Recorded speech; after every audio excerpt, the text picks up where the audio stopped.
What is up, guys? It is Turbo here, and welcome to some FIFA 13 career mode gameplay. This is episode 81, and we're still in season 3 with Chelsea, and we entered the January transfer window. So we have 3 games for you today: 2 home matches, 1 in the league against West Brom, 1 in the FA Cup against West Ham, and also an away match to Wigan in the first leg of the Carling Cup semi-final. Sorry, Capital One Cup semi-final. But we played really well in this league game, and I'm just going to leave that in the background for you guys. But I do have some topics to talk about, obviously FIFA related. The first of them being the January transfer window. I want to make sure that I get, I've decided, I'm not too keen on Torres anymore.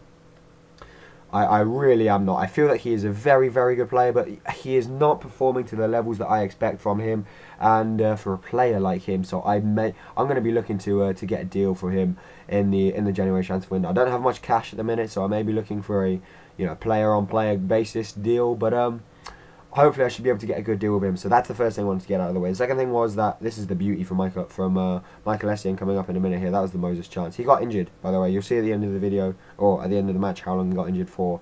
But here's the beauty from Michael Essien. Wow. Fernando Torres, that's what I expect you to be doing, not Michael Essien. But I love it when Essien scores, because he is very important for us when he scores. So yeah, I need to score some beauties for us, given that.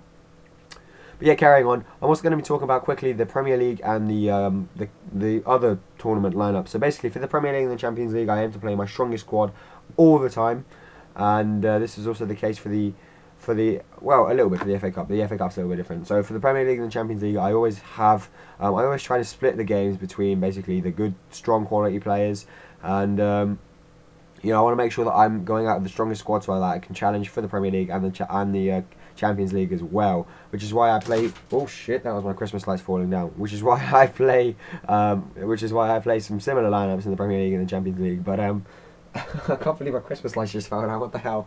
Sorry, I'm getting distracted here. Let's go back.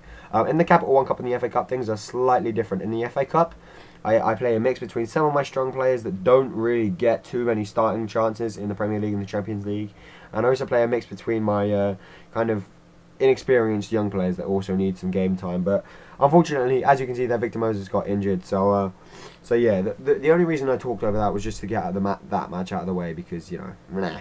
But unfortunately, Galatasaray do not accept our offer for Cahill. So I'm thinking, god damn. But this is why I wanted to go and get 15 million. I wanted to sign a striker. I wanted to get rid of Torres. I wanted to do something, because my expectations are already as high as possible. So really, they were just going to give me 15 million, and they were never going to accept that. And I do believe that, they weren't. But here is the big one, Falcao. Last episode, I made a deal for Atletico Madrid, Torres in 6 million. I was like, you know what? They're never going to accept that. He's an 88. He's an 88 rated striker. He still has good 6-7 years left in him. So maybe I might get the steal for him, but I did not expect to be able to pull a 6 million offer plus Fernando Torres for Falcao. Oh, I did not. Oh my god, I did not. So I gave him the contract there, as you can see. The board obviously did not give me the funds, but the funds were actually for the striker. So the fact that they gave me Falcao for pretty much for easy money is just amazing. I really cannot believe they did that. But more transfers. Stoke want Arias. A load of people have wanted Arias actually, because he is a very good young right back. And I actually want to keep him. He's going to be playing very well for me. But now I'm going to be going back to talking about the gameplay, as we have a home match against West Ham in the FA Cup. Then let's go straight in. Oscar, El Shaarawy and Hazard starting in the centre attacking midfield roles behind Lukaku. And Oscar has the first chance of the match. He needs to work on his heading a little bit, because that should have gone in. But I do remember that he scored a very important goal for us against Barcelona in the finals of the Champions League last year. So I'll let him off. Lukaku, though, you're a striker with heading ability. You should be able to score that. Luckily, he wasn't injured. You saw he went down there, but he wasn't injured. Don't worry. We are at home, so I did expect us to put West Ham under a lot of pressure early on, and that is exactly the case. As you can see, up to the first half, we were having all the chances. West Ham could not really get out of their half for longer than 5 seconds. And they definitely couldn't put any passes together. But El Shaarawy, with a fantastic turn in the box, then he got taken out. A little bit of a shout for a penalty, but it was never going to be given. So we moved into the second half goalless, and unfortunately, it was going to stay like that for quite some time. But don't worry, it won't stay like that inevitably. As you can see here, Hazard played in by Lukaku. He's going to take a fake shot. Lovely little bit of skill to get past the defender. Give it into Lukaku, who takes a little bit of a big touch to get it away from the defenders and out of his feet. So the chance goes back in.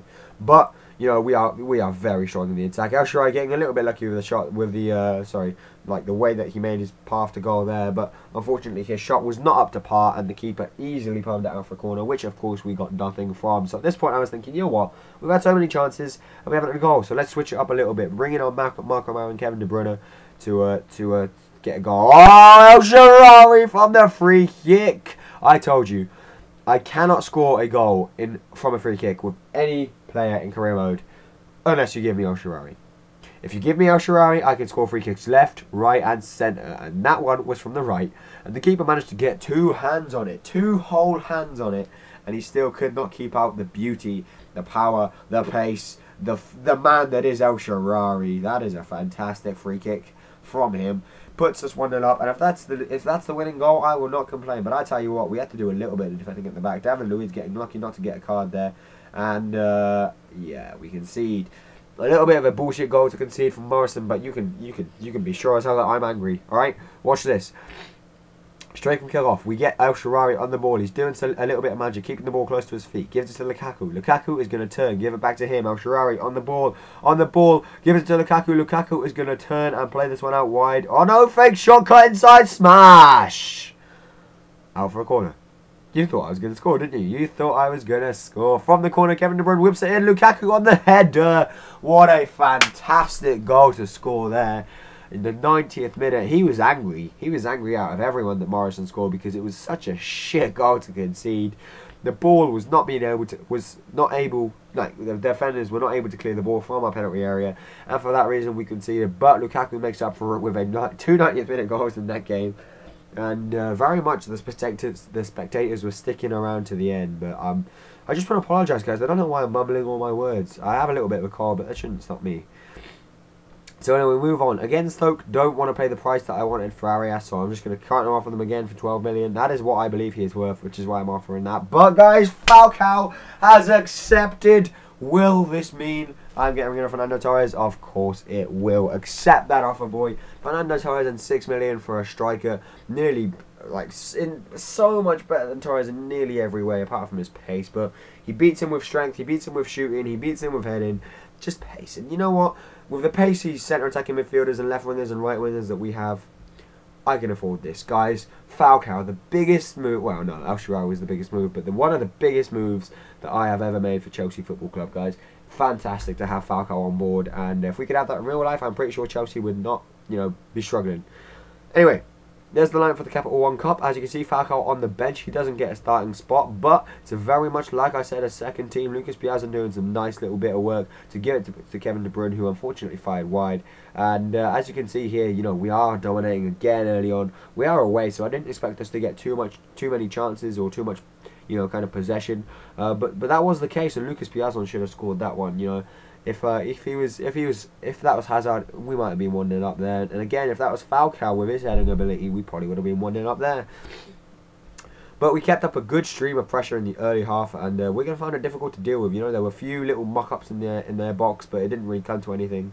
And it took me a while to even break them down. Actually, you're going to see it's going to be funny who scores against them. Oriol Romeo having that shot there. And whenever we have Oriol Romeo shooting, you know something's going wrong, because, not being funny, his shooting stats are not the best. And again, when he's winning headers in the box, we're just not going to score. Like, not to hate on Oriol Romeo, but he's not the player that scores many goals. So yeah, that was unfortunate for us. But we moved into the second half, and Petr Cech was forced into 2 great saves there before Terry was somehow beaten in the air.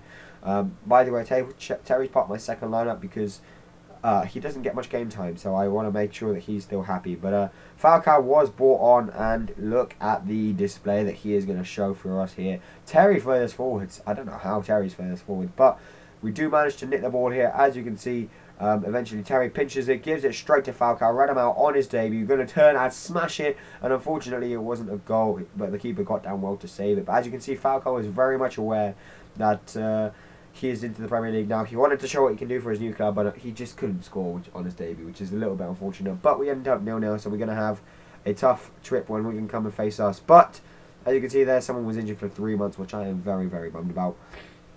But Dortmund want Lucas Piazon on loan, and I had a difficult decision to make here. Do I sell? Do I, and I decided to sell him. He's only 20 years old and he's already rated 77, so with a little bit more experience, he should be able to come back to me with a very, very big potential to fill. Maybe he can start pushing for starting lineup places. But here is the league table. As you can see, we have moved up to second. We are still 4 points behind City. It's not too good at the minute, but when we play them in the next round of fixtures, it should be all good. If we can beat them, we will go within the top, and maybe we can get a title challenge. You never know. We're very much in the running, but things are tight at the top. So anyway, guys, I hope you enjoyed this episode. If you could please leave a like, just for the fact that I signed Falcao, alright? Just for the fact that I managed to sign Falcao for 6 million at that. Leave a like. And apart from that, I will see you next time. Bye.